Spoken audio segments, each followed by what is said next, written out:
Après avoir conquis le grand écran depuis de longues décennies, Gérard Jugnot s'attaque aux libraires. Ce mercredi 4 novembre, le comédien publie C.I.S.T. l'heure des contes, un livre de souvenirs bourré d'humour noir. J'ai eu envie d'apporter une relecture de ces récits qui m'ont effrayé étant petit. Mais comme j'ai l'esprit un peu tordu, le résultat est encore plus sombre, plaisante l'ancien membre de la troupe du Splendide dans les colonnes de Paris Match. Et si Gérard Jugnot a longtemps été apeuré par les histoires racontées aux enfants quand il était petit, il n'est pas le seul. Son propre fils, Arthur, a lui aussi connu des moments particulièrement angoissants. À nos confrères, Gérard Jugnot s'est souvenu d'une sortie père-fils qui a bien failli virer au drame.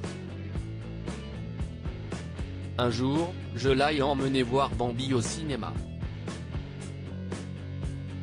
La mère meurt au début, Arthur était en larmes, a-t-il raconté. Puis le père manque d'y passer, et j'ai retrouvé mon gamin sous le fauteuil. Le trauma, a décrit Gérard Jugnot, encore choqué par cette scène. Je me suis toujours demandé si Disney ne travaillait pas main dans la main avec tous les psys de la planète. Et la vie d'Arthur Jugnot n'a pas été de tout repos. Notamment à cause des sordides rumeurs dont son père a plusieurs fois fait l'objet.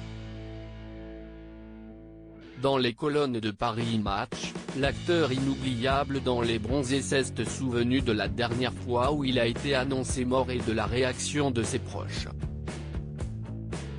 Mon fils et ma femme ont été un peu secoués. Et puis Arthur s'est dit que, si j'étais mort, je l'aurais appelé, a plaisanté celui qui ne porte guère les réseaux sociaux dans son cœur. Blague à part, faire courir ce genre de bruit dénote un certain état d'esprit. Comme ces vagues d'insultes anonymes qui fleurissent sans cesse, quoi que vous fassiez.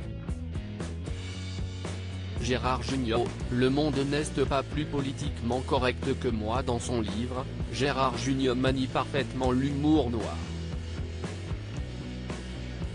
Quitte à provoquer de vives réactions, comme lorsqu'il raconte l'histoire du petit poucet pris en stop par Émile Louis. Le monde n'est pas plus politiquement correct que moi, s'est défendu le comédien auprès de nos confrères. Il y a de plus en plus de tarés dont on parle en boucle. Oui, C.I.S.T. atroce. Dépêchons-nous d'en rire. Imaginez-le aujourd'hui. Des parents qui abandonnent leurs enfants en pleine forêt parce qu'ils ne peuvent plus les nourrir, cela ferait la une de tous les journaux. Heureusement, les choses vont un peu mieux que du temps de Perrault, non? Il y a l'URSSAF, les Restos du Cœur, le Secours populaire. À 69 ans et dans une époque particulièrement anxiogène, Gérard Jugnot ne compte pas se freiner. Même s'il le sait, son livre ne pourra pas plaire à tout le monde.